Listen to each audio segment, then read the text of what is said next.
शेषनची आठवण येतं। TN शेषन जर एक अधिकारी चांगला असता यावेळेस तर आज पर्दाफाश झाला असता या अतिरेकी कारवाईचा। एक अधिकारी चांगला असणं, एक लोकप्रतिनिधी चांगला असणं या देशाला किती महत्त्वाचं ठरतं त्याचं प्रत्यक्ष आता आपण पाहतोय उदाहरण आपल्याला पाहायला भेटतं। 22 तारखेला भाजपला परवानगी नाकारली आणि 23-24ला आम्हाला परवानगी दिली। आता उद्या आमची सभा आहे आणि 7 वाजता आमची परवानगी तोच अधिकारी नाकारताय। ही तानाशाही आहे। एक सच्चा नागरिक म्हणून पार्टी आणि जात पात धर्म सोडून आम्ही एक सच्चा नागरिक म्हणून जर याकडे पाहिलं तर हा अत्याचार गृहमंत्र्याच्या सभेच्या निमित्तानं कायदा तोडण्याचं काम कोणी करत असेल तर मला वाटते आता शिल्लक काय राहिलं, कायद्याचं राज्य संपलेलं वाटतं आणि कोर्टात तर आम्ही जाणारच आहोत, पण त्याच्यावरही शंका आहे। 127 पानाचा नवनीतजी राणाचा रिपोर्ट अहवाल तो निर्णय आहे तो 2 पानात सर्वोच्च न्यायालयानं उलटा सुलटा करून टाकला। आता मला एक सांगा, 23 तारखेला 22 तारखेला भाजपाला परवानगी नाकारली या मैदानाची, त्याचे पत्र माझ्याजवळ आहे, तुम्हाला दाखवले मी। आणि 23 तारखेला आता मी कशी तयारी करायची, कुठलं मैदान पाहायचं, आमची प्रचार सभा कशी करायची, आचारसंहितेचा भंगच इथल्या पोलीस प्रशासनानं केलेला आहे।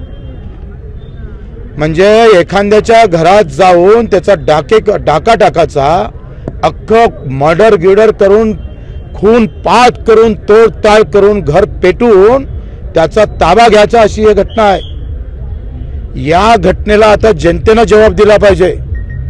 जनतेने जनतेच्याच न्यायालयात याचं उत्तर आम्हाला भेटलं पाहिजे अशा जनतेकडून अपेक्षा करतो आहे। या सगळ्या संदर्भात आता पुढची भूमिका, कारण 5 तास आमची प्रचार या पोलीस आयुक्तांनी थांबवला, इथल्या पोलिसांनी थांबवला आहे।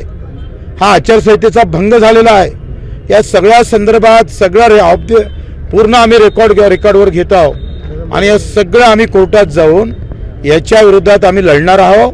दूध का दूध पाणी का पाणी आम्ही करू। प्रशासनाचा हा प्रहार कसा झेलणार प्रहार संघटना? आम्हाला ते सवय आहे, पण ही निवडणूक अतिशय शांततेनं होणं त्याची जबाबदारी सुद्धा आमची आहे। याचा व्यवस्थित प्लॅन आहे राणाचा, का उमेदवार आणि बच्चू कडूला लाठीचार्ज करायचा किंवा असं वागून आम्हाला अटक करण्याचा प्लॅन होता। आज आम्ही व्यवस्थित शांततेनं घेतलं म्हणून ते ठीक आहे, पण आम्ही रागात येईल, जबरदस्ती करू आणि आम्हाला अटक करण्याचा प्रयत्न होईल, आम्हाला आमच्या हातून काहीतरी कृत्य घडलं जाईल आणि आम्हाला अटक करून हा कायमचा बंदोबस्त करण्याची व्यवस्था राणानं इथं केलेली होती। राणाच्याच म्हटल्यानं इथलं पोलीस आयुक्त पोलीस पक्ष कार्यकर्त्यासारखं कारवाई करत आहे, हे अख्ख्या महाराष्ट्राला माहीत पडलं आहे आणि महाराष्ट्राची जनता याचं उत्तर मतदानातून दिल्याशिवाय राहणार नाही असे पूर्ण विश्वास मला जनतेवर आहे।